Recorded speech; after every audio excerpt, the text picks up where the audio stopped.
What's up, guys? So on this video that I'm making today, it's about Xcrosses, or extended cross plus one.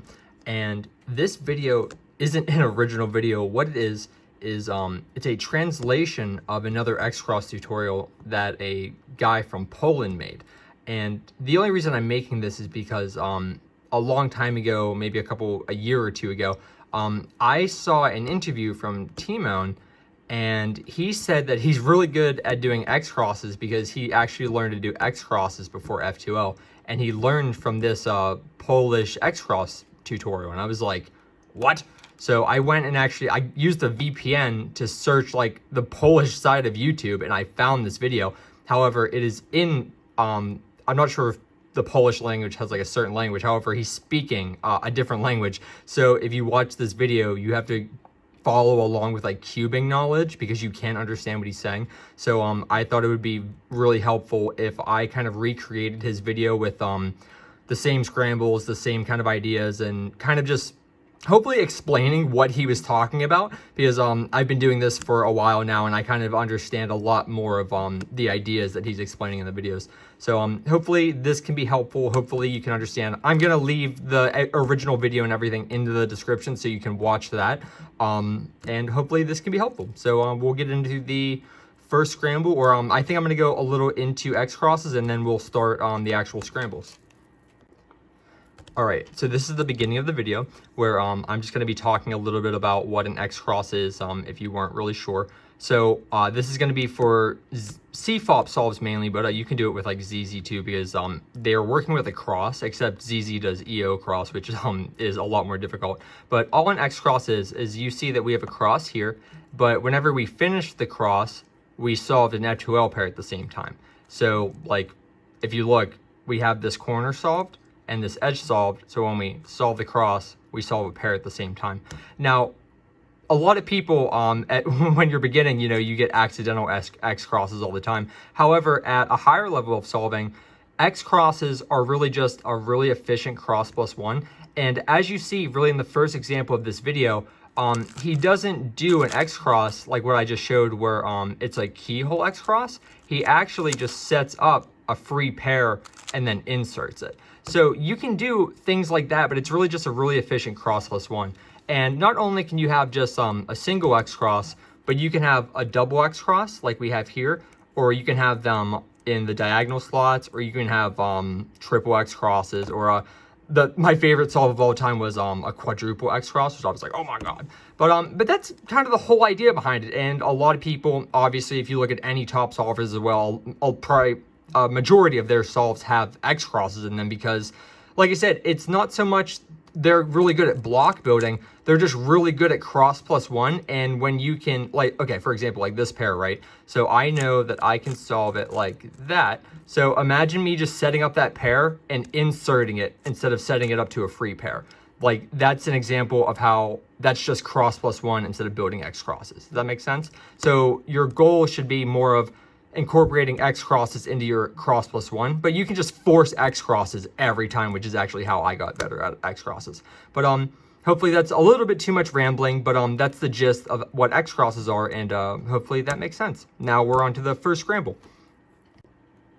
All right, so this is the first scramble, and the scramble is going to be on the screen, and all of these are going to be on white, by the way. So if you see what we have green and orange lined up, and we have the red and the blue, and we have this connected pair right here. So we think, okay, well, we have the red and the blue, and we have this bar, so let's see if we can take advantage of it. So the first thing we do is we look for the edge that goes along with this, and we look around, and it's right here. So we think, well, how can we pair this up? And we think, well, if we do a U2 and an F2, that's how you pair those up. But now you're in this like really weird position where, well, how do you keep this pair preserved with, you know, and align the cross still? Well, what you do is, this is how I was talking about with, this isn't exactly making an X-cross, but you're setting up a free pair. And if you don't do this a lot, or you're just getting into cross plus one and really looking for your first pair, you're not going to understand or be able to look for this because you don't really know how moving pieces around affects other pieces. And this is going to be a really good example of that. So we're going to do what we did before, where we do the U2 and the F2 to make this pair, but then we're going to do a D prime to get ready for the cross. And now look, you would think, how am I going to preserve this pair or even make an Xcross like this? Well, the thing is, don't worry about making a cube or an Xcross right here. Just worry about lining up the cross. And when you insert that, look, it brought that pair up. And that's kind of what I'm talking about, where if you're not that advanced in a cross or cross plus one, you kind of wouldn't be able to look at this and know that when you insert these two cross pieces, you're going to get a free pair here.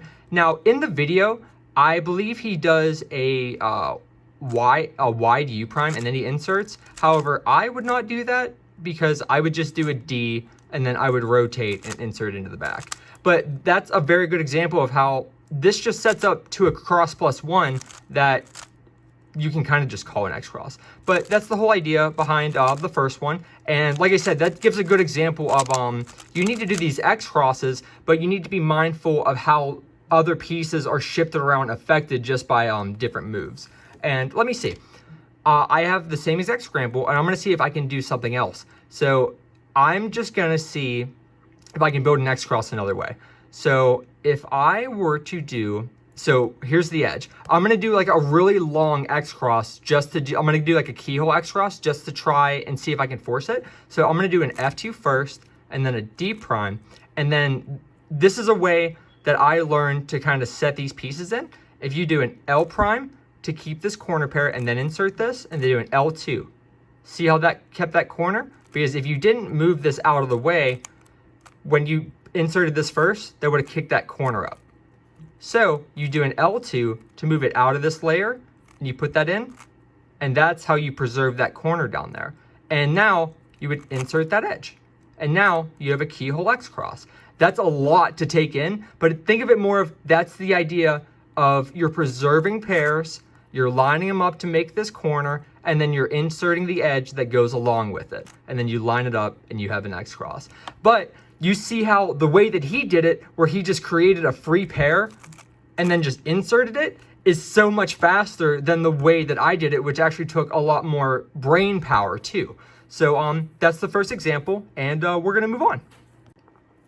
All right, guys, so this is the next scramble, and this is where you'll see we actually start to get into more of the block building. So if you look, we have the cross pieces all right here, and you'll see when we do this, you'll build the block at first, in the middle, at the end, whatever, but you're always just working around the different pieces. So with this, the guy's solution was first we insert this orange like this, and we insert it. And we line it up with the back. And then we insert blue. And then with this, see how we have the bar here? Now, when we insert green, we make this block, and then we just do an F2 to finish. However, that is very, very efficient. But if you actually take a little bit to look further, you actually see this pair in the back.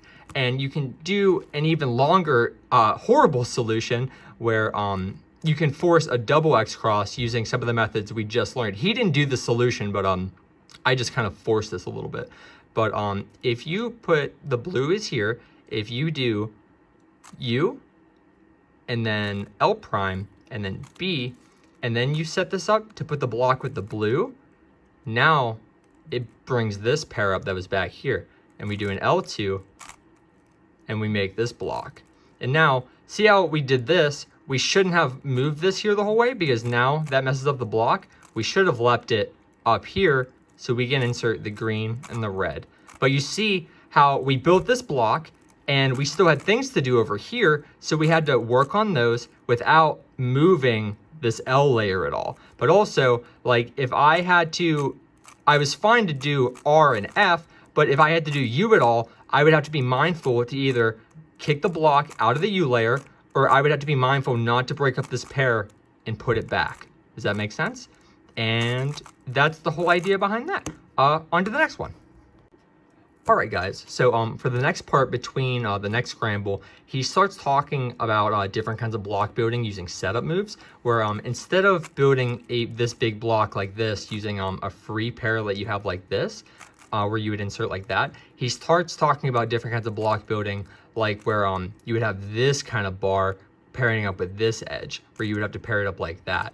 And he starts talking more about this as well, where if you have this situation, where let's say you have an edge here or here, you can do a U2, or even if this is in the layer at all, you can start pairing it up like that and doing that. The whole idea is just sharing the difference between having a full actual free pair and being able to line it up like that, and starting to implement these kind of setup moves where you can line it up with an edge instead of with a center. And these kind of setup moves work in all kinds of different situations. Like for this, right? So let me see. So let's say you have this pair and you want to insert this pair here and pair it up with this edge. Well, you know that you can insert this bar with preserving it by doing this, by doing R prime F R. But you see, the thing is, it kicks this block out. Well, if you knew about the setup moves, you would know that if you put this edge on the bottom and then did that R prime F R, that makes an X cross. But if you have that edge anywhere else, like we'll put it on R, see, it doesn't put that in. And that's what he's trying to say with these setup moves is there's just different ways to pair up edges and make different X crosses. Because like I can even do the same thing here where like if I take this out, now we have this, and we have the same situation where we have this bar and we're trying to insert it here.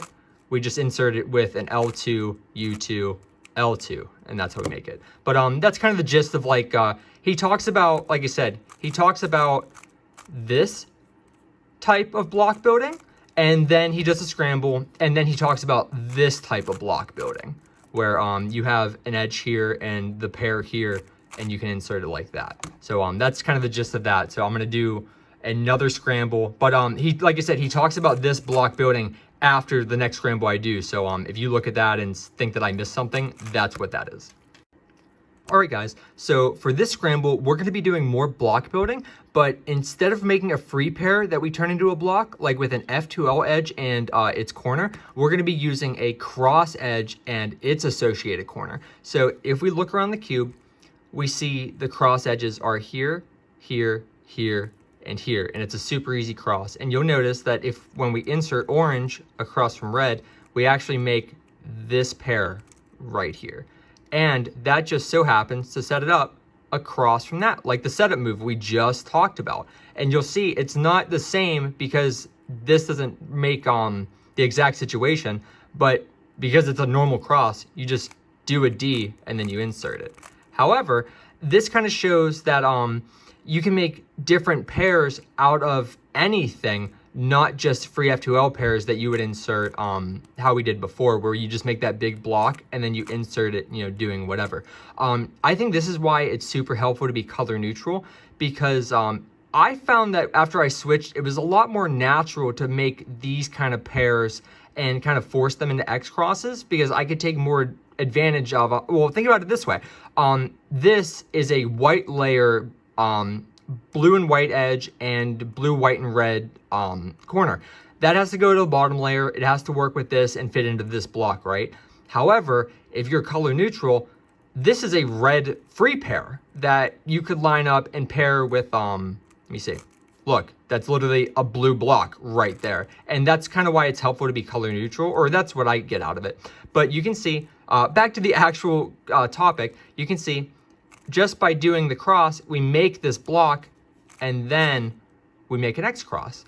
And that's the whole idea of using setup moves. And we're gonna do more and more the farther we get down.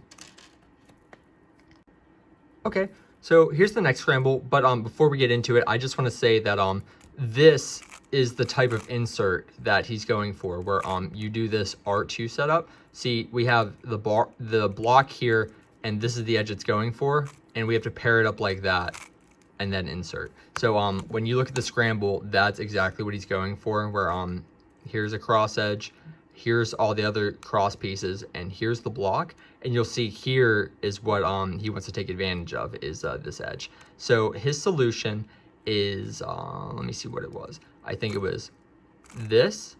It was an L2, and that puts the edge here, and then he did a U2, and then an F2, and you'll see that moves the edge here, and that lines it up perfectly to be turned into a block.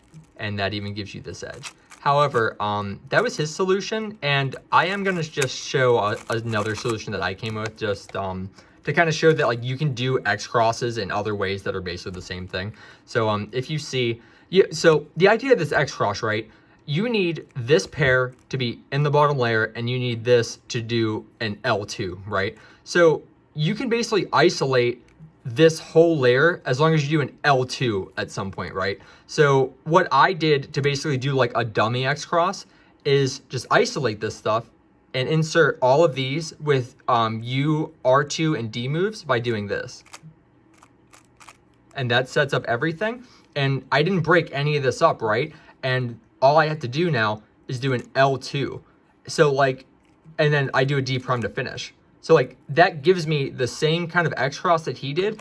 And that's how I did mine without what he did, where like he moved the edge here and then he did finish the R2 over here. And that was kind of hard for me to follow. So I wanted to show my Xcross as well. But I also wanted to hit on something important is for Xcrosses, I should just talk about the end, but I'll mention this now. So like for this Xcross, right? You need to be aware that this edge is oriented, because if it wasn't and you did this Xcross, it wouldn't work.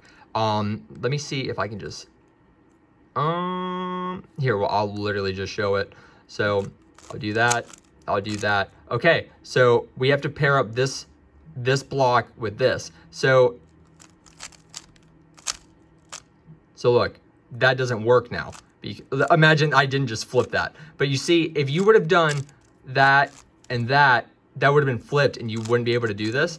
And a lot of the times when I first started doing Xcrosses, I would set up the Xcross because it looked good. Like I would have this, but I wouldn't know how to do anything with it. And literally every time I would end up with a flipped edge. So this is a good example of try to pay attention to the orientation of the edges and use that to play in your Xcrosses. Because if not, see, look, that's all I had to do. I do the setup move.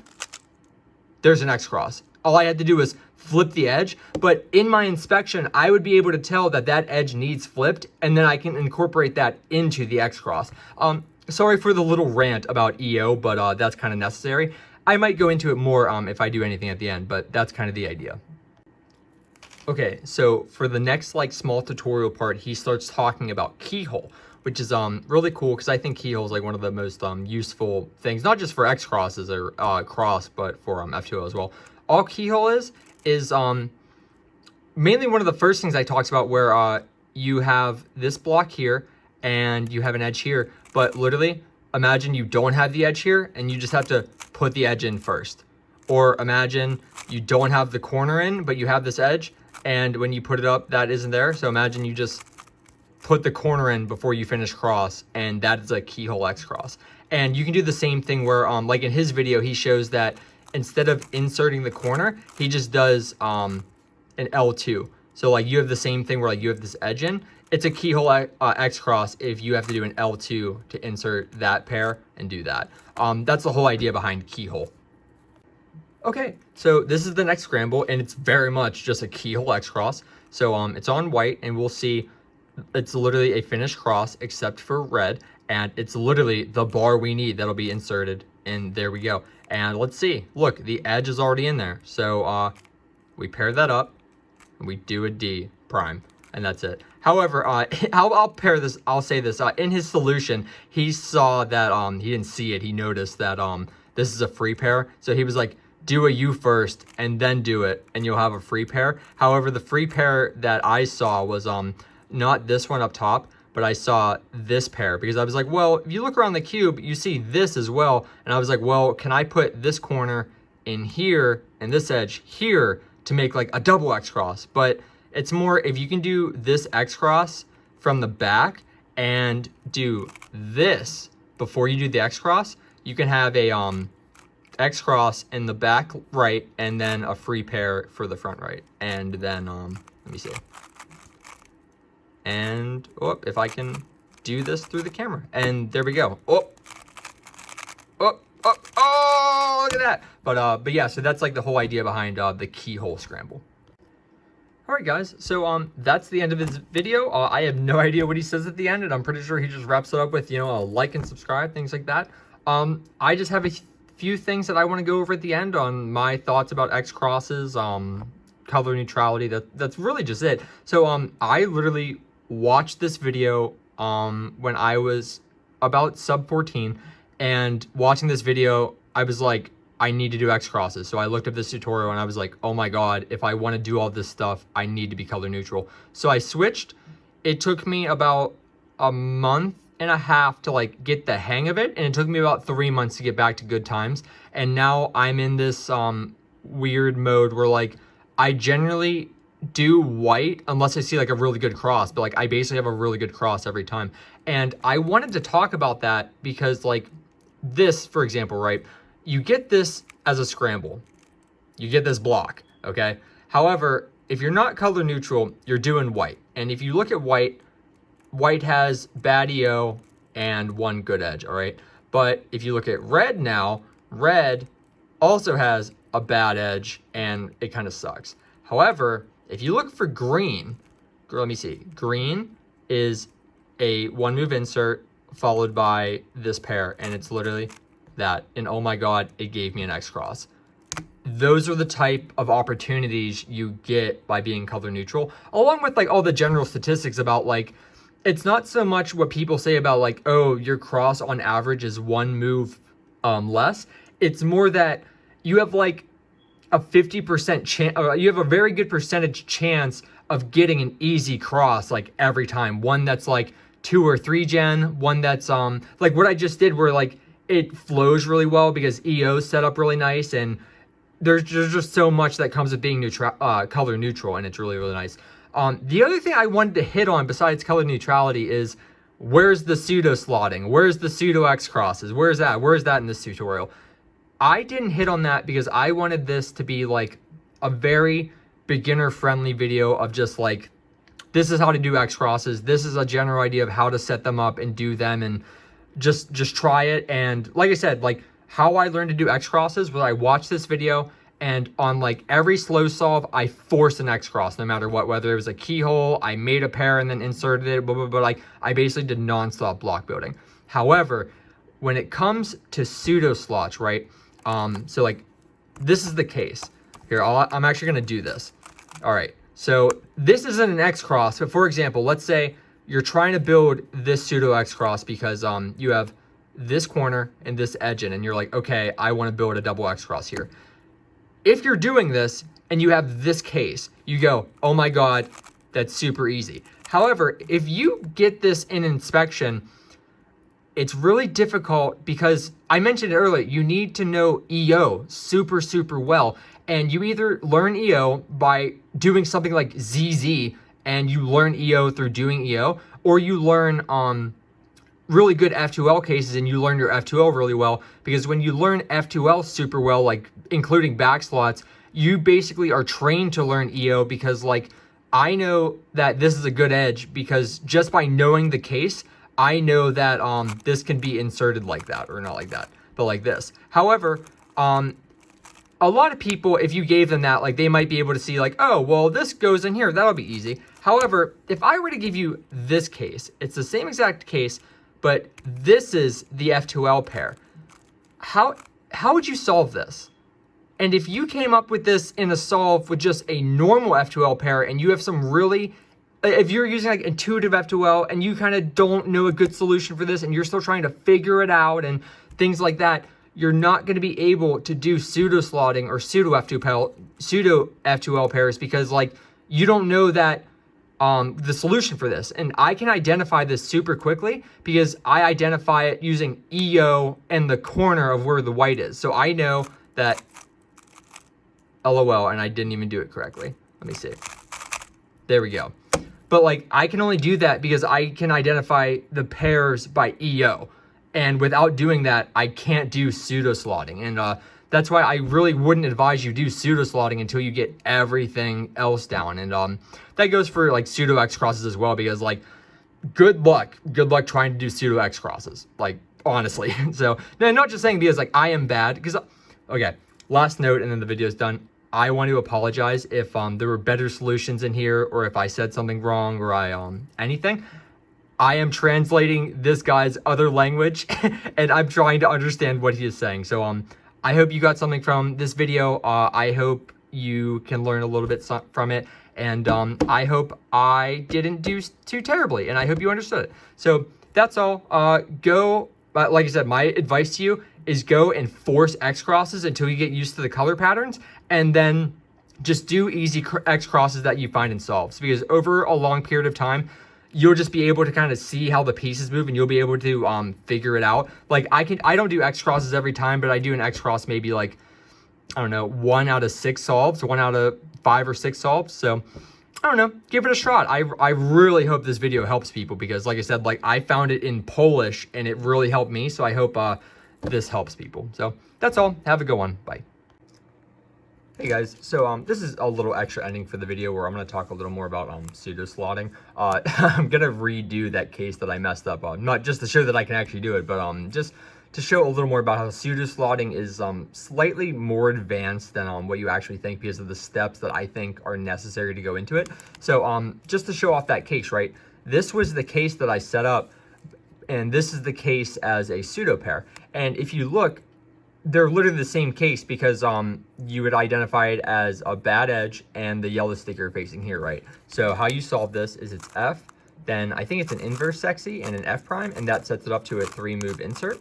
And you would do literally the same exact thing for this pseudo slot, except you would just line it up first, right? Well, the thing that I wanted to point out is, if you don't know your F2L pairs good enough, and I really only got good at this once I learned my back slots, because that forces you to learn your F2L pairs based on EO, or that's how I learned them. And that basically means like, I know what to do when this edge is a bad edge or a good edge.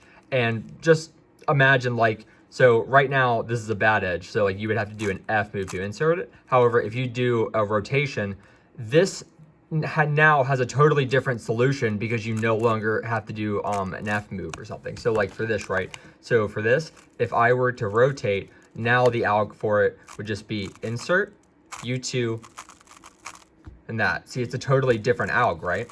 And the same thing kind of goes for pseudo slotting, where if you don't know these algs and how to do them, when you're trying to do these algs on the fly, and you're even trying to identify them, like you see this case here, right? So I set up this case right next to it. And if you look and you really think about it, you're like, okay, you can see how they're different. All it is these edges are flipped. However, these are two opposite cases where this one is bad and this one is not. So this one is just going to be R and U, and this one is going to require a rotation or an F move, right? And this is the solution I already showed. And the solution for this one is just you align it, and it's U2 and like that. Because the case for that I just showed, let me see it, is literally just this. But imagine that you're doing this intuitively, or even like you're sub 15 and you're still learning like your better solutions and things like that. Let's say you don't have an efficient solution, or even you do, but you don't have it in your muscle memory where you can't do that. You're now thinking on the fly your solution, but you now also have to think on the fly your pseudo slotting solution. So you have to plan out, oh, what is this pair? Where does it go? What corner? What D alignment do I have to do? Blah, blah, blah, blah, blah. And all the while, you're thinking, how do I do this pair? Whereas if you already know what the pair is, like by identifying EO and where the white sticker is, you know that you just set it up and you do the alg and you're good. And the same thing with this one, where I already know what case this is the moment I see it. And that's kind of why people who are really advanced are able to literally set up pseudo cases and just do them. Does that make sense?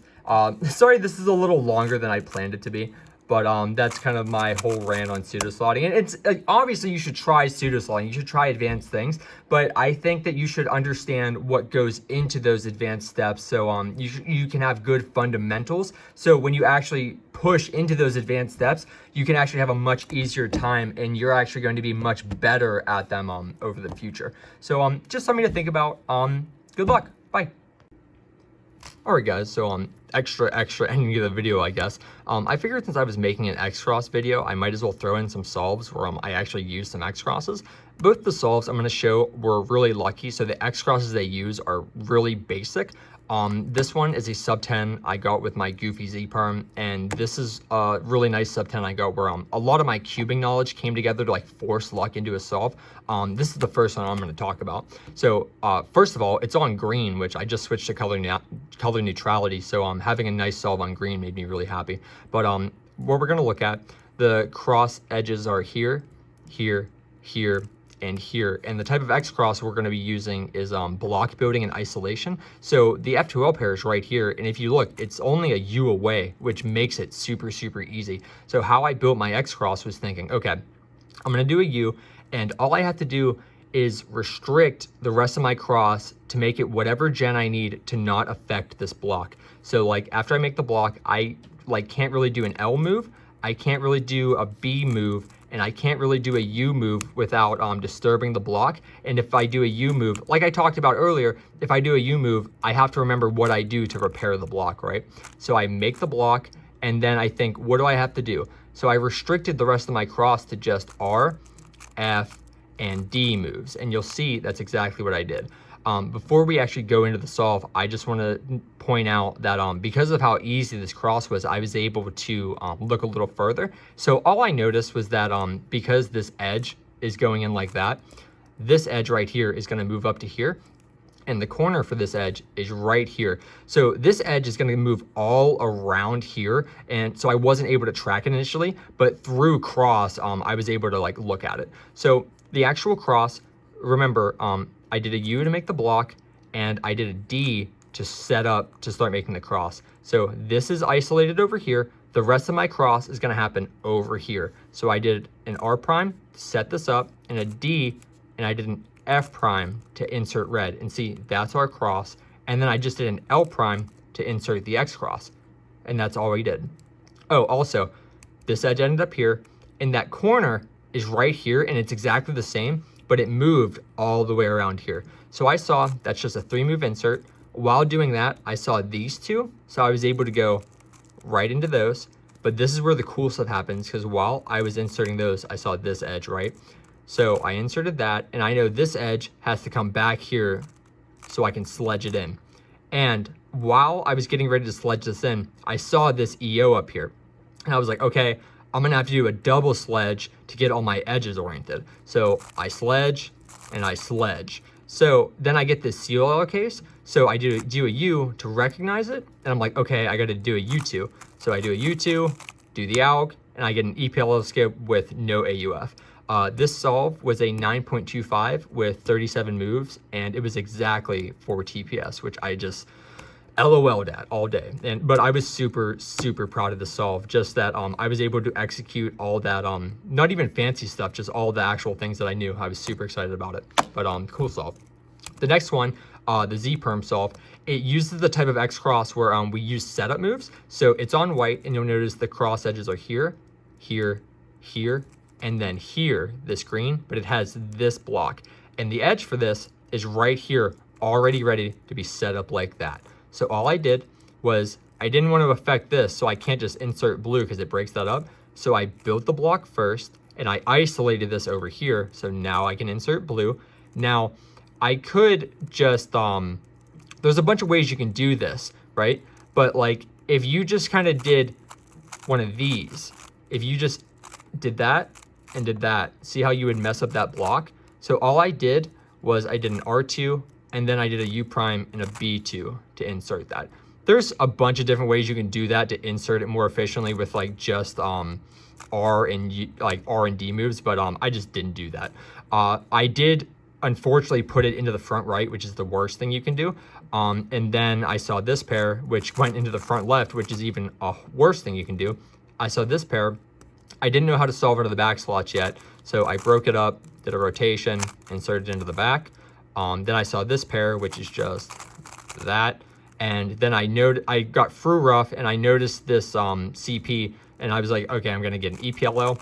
I got a Z perm, and I was like, I should have done a U, but I got scared. So I did the ALG, and I did a U to finish. And that was it. This solve was a 9.44 with 45 moves at 4.76 DPS.